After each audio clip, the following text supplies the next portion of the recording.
আসসালামু আলাইকুম। FS politics টিভিতে আপনাদেরকে স্বাগতম। ইরান ইসরায়েলের যুদ্ধ এখন মধ্যপ্রাচ্যের মধ্যেও ভয়ঙ্কর পরিস্থিতি তৈরি হয়েছে। মধ্যপ্রাচ্যতে মার্কিন ঘাঁটি থাকার কারণে এখন এই যুদ্ধের ধামামা আরও ভয়ঙ্কর পরিস্থিতিকে যাচ্ছে। বিশেষ করে সেই মার্কিন ঘাঁটি থেকে যখন ইরানের উপর আক্রমণ করা হয় এবং ইরানের উপর হামলা করা হয়, ঠিক পাল্টা জবাব দিচ্ছে ইরান একের পর এক ক্ষেপণাস্ত্র ছুটে এবং মার্কিন ঘাঁটিগুলো তছনছ করে দিয়েছে। মার্কিন ঘাঁটির পাশাপাশি কুয়েত, কাতার, দুবাই, সৌদি আরব তাদের বিভিন্ন জায়গায় হামলা করছে।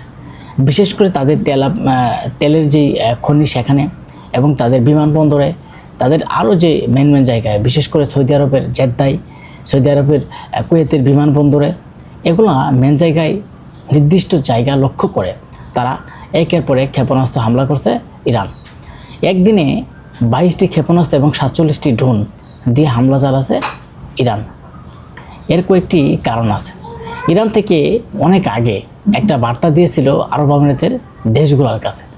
সেই বার্তায় ইরানের আইআরসির প্রধান তিনি বলেছিলেন যে মুসলিম দেশগুলোকে ঐক্যবদ্ধ হওয়ার জন্য আহ্বান জানিয়েছিলেন, অনেক রিকোয়েস্ট করেছিলেন যে তারা সেখানে এই যুক্তরাষ্ট্রের সাথে না থেকে এবং মার্কিন ঘাঁটিগুলা সেখানে না দিয়ে ইরানের সাথে থাকার জন্য আহ্বান জানিয়েছেন। কিন্তু তাদের কথা কোনো পাত্তা না দিয়ে আজকে তারা ইহুদিদের সাথে এবং যুক্তরাষ্ট্রের সাথে হাত মিলিয়েছে এবং সেখানে মার্কিন ঘাঁটি তারা দিয়েছে। এমনকি সেই মার্কিন ঘাঁটি থেকে ইরানের উপর বারবার আক্রমণ চালাচ্ছে এবং তারা সেই আক্রমণের সহযোগিতা করছে। আজকে তারই খেসারত কিন্তু পাচ্ছে মধ্যপ্রাচ্যের দেশগুলো। পাপ বাপকে ছাড়ে না। এবং আপনি যদি পড়ার চালে ঢিল মারতে যান, আপনার চালে পাথর পড়বে।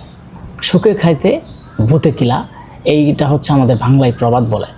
দেখেন, আজকে যেই আরব আমিরাতের দেশগুলো সুখে থাকতো, যারা শান্তিতে থাকতো, আজকে ইহুদিদের সাথে হাত মিলিয়ে তারা যে ভুল করছে, সে ভুলের খেসারত, মাসুল সব কিছুই কড়াই গন্ডায় তাদেরকে দিতে হচ্ছে। এখন মধ্যপ্রাচ্যের মধ্যে একটা আতঙ্ক রোগ ছড়িয়ে পড়েছে। সেই আতঙ্ক হচ্ছে যে কখন জানি তাদের উপর মিসাইল পড়ে এবং সাধারণ মানুষ কখন জানি মিসাইলের আঘাতে মারা যায়। মানুষের মধ্যে চোখের যে ঘুম, সেই ঘুম হারাম হয়ে গেছে। আরব আমিরাতের দেশগুলা যে একদিনে এতগুলা ক্ষেপণাস্ত্র ছুটবে ইরান, সেটা আসলেই কখনো আরব আমিরাতে ভাবতে পারে নাই। যুগান্তর পত্রিকার এবং ইত্তেফাকের পত্রিকার আমরা কিছু রিপোর্ট শোনার জন্য যে সংযুক্ত আরব আমিরাতে লক্ষ্য করে একযোগে ক্ষেপণাস্ত্র ড্রোন হামলা চালিয়েছে ইরান। কর্তৃপক্ষ জানিয়েছে সব হামলা প্রতিহত করা হলেও ধ্বংসত্ব শেষ পরে অন্তত 12 জন আহত হয়েছে। আমিরাতের প্রতিরক্ষা মন্ত্রণালয় জানায় ইরান থেকে দেশটি লক্ষ্য করে 18টি ব্যালিস্টিক ক্ষেপণাস্ত্র, 4টি ক্রুজ ক্ষেপণাস্ত্র এবং 47টি ড্রোন ছোড়া হয়। আকাশ প্রতিরক্ষা ব্যবস্থা ব্যবহার করে সবগুলোই হামলায় প্রতিহত করা হয়েছে বলে দাবি করা হয়েছে। দেখেন, আরব আমিরাতের দেশগুলো থেকে তারা বারবার বলা হয়েছে যে তারা যে ক্ষেপণাস্ত্রগুলো মারছে সেগুলো তারা প্রতিহত করেছে। আসলেই তারা এটা মুখের কথা, অন্তরের কথা। তারা অনেকবারই বলেছে যে ইরানের যে ক্ষেপণাস্ত্রগুলো আসে তারা নাকি প্রতিহত করে সবগুলাই। কিন্তু আবার আমরা কিছুক্ষণ পরেই দেখতে পারি যে এই মধ্যপ্রাচ্যের দেশগুলোর মধ্যে বিভিন্ন জায়গায় একটা ভয়ঙ্কর পরিস্থিতি তৈরি হয়েছে এবং অনেক ক্ষতি হয়েছে। বিশেষ করে কাতার, কুয়েতের যে তেলের যে কারখানা, সেখানে যেভাবে হামলা করা হয়েছে, হয়তো অনেক দিন মানুষ আর তেল পাবে না। তেলের যে একটা সংকট দেখা দিবে, এটা আসলেই বলার শেষ নাই। কিন্তু আমরা মনে করি এখনও সেই মুসলিম বিশ্বগুলো যদি এক না হয়, যদি এই যুদ্ধ থামাতে না পারে, তাহলে বহির্বিশ্বের মধ্যে একটা অর্থনৈতিক সংকট, সব দিক দিয়েই এমন একটা সংকট দেখা দিতে পারে যা এই বহির্বিশ্ব কখনো দেখে নাই। মানে মধ্যপ্রাচ্যেরা তারা ভেবেছিল হয়তো যুক্তরাষ্ট্র ইসরায়েলের সাথে হাত মিলিয়ে, তারা যে শক্তিধর দেশ, তাদের সাথে হাত মিলিয়ে 1 সপ্তাহ বা 3 দিন থেকে তারা যদি হামলা করে, তাহলে তো ইরান থমকে গিয়ে হয়তো তাদের কাছে রিকোয়েস্ট করে সেই যুদ্ধ বন্ধ করবে। এমনকি সেই যুদ্ধের বিজয়ী হবে ডোনাল্ড ট্রাম্প এবং ইরানের সর্বোচ্চ নেতা তৈরি করবে তিনি। মানে তার অধীনেই ইরান চলবে। কিন্তু তার পুরা ব্যর্থ এবং তারা যেটা স্বপ্নে ভাবে নাই, আজকে সেটা আমরা বাস্তবে দেখতে পাচ্ছি এবং কি বাস্তবে রূপান্তর করে দেখিয়ে দিচ্ছে ইরান।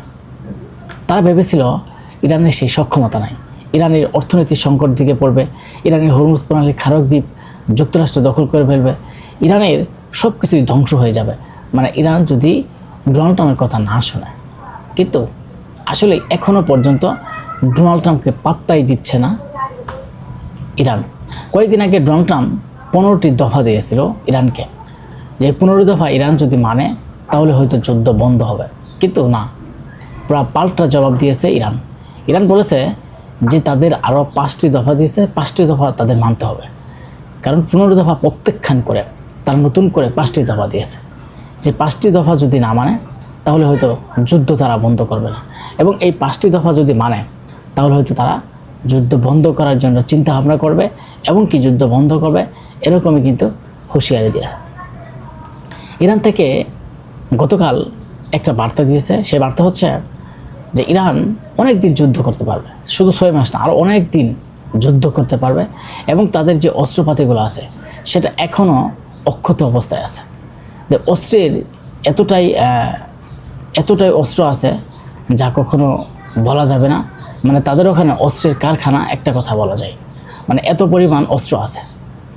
আসলেই একটা কথা বলা যায় যে ইরান যেভাবে এখন শক্তি সামর্থ্য দিয়ে তারা হামলা চালাচ্ছে, যা কখনো ভাবে নাই